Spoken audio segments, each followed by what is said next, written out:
Skaitmenizavimas iš esmės yra apie tokią laisvę gyventi pilną, visavertį ekonominį, socialinį gyvenimą, vien turint savo kompiuterį ir telefoną ar kažkokį skaitmeninį įrenginį, per kurį mes galim komunikuoti, susisiekti ir dalintis informaciją.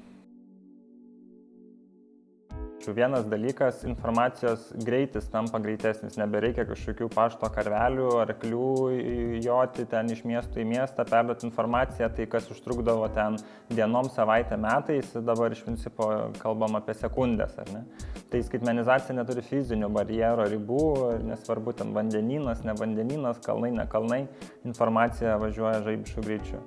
Ir anksčiau irgi būdavo, kas tą įrankį išnaudoja gerais tikslais ir blogais tikslais. Tai vėlgi tai yra įrankis ir kai kam tai tampa irgi įrankiu greitai pasiekti didelę masę žmonių ir kažkaip dezinformuoti informacijos prasme. Kitas iššūkis yra tai, kad socialiniai tinklai yra suinteresuoti maksimaliai padidinti mūsų žiūrėjimo laiką, kaip mes naudojamės tai socialiniais tinklais ir taip toliau.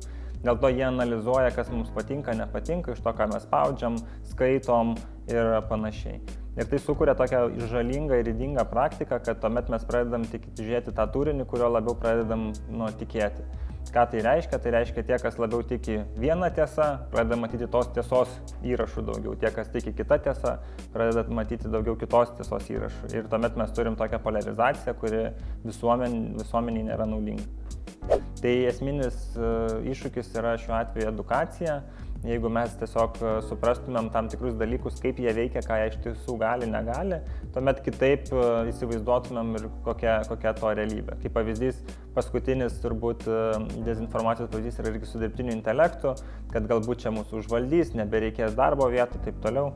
Realybė, kad įdiegti įmonį tą dirbtinį intelektą, išnaudoti ir taip toliau, yra aibės daug skirtingų niuansų, elementų ir taip toliau.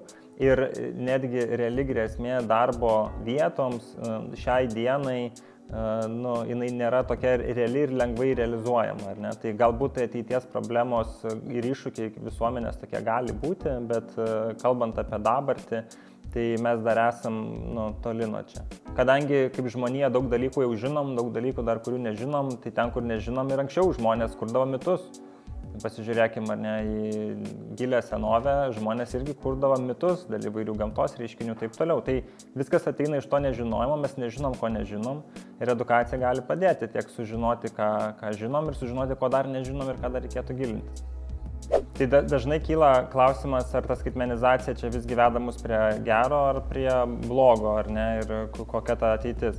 Tai aš krištolinio rutulio kaip ir niekas neturim, mes nežinom, kur ir nueisim, bet viskas priklauso nuo to, kaip mes panaudosim, nes tai yra tik įrankiai ir klausimas, kaip mes panaudosim, geriem tikslam ir blogiem. Kiekviena technologinė revoliucija atneždavo daug gerų dalykų, bet tuo pačiu tai sukurdavo ir naujų problemų, kurias mes turim spręsti.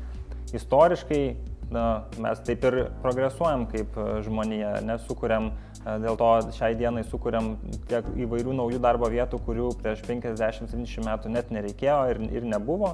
Tai yra natūrali progreso kaina ir kaip bus, koks galutinis scenarijus, niekas nežino ir aš lygiai taip pat negaliu pasakyti. Mes galim tik tikėtis ir dėti pastangas, keldami ir viešindami edukacijas, skatindami sąmoningumą, kad tie įrankiai ir skaitmeninės įvairios iniciatyvos neštų daugiau naudos, negu kažkokios žalos ir tą žalą bandyti maksimaliai kažkaip valdyti, minimizuoti ir taip toliau. Dezinformacijos kojos trumpos, bet pėdsakai gilūs, tad neapsigaukite.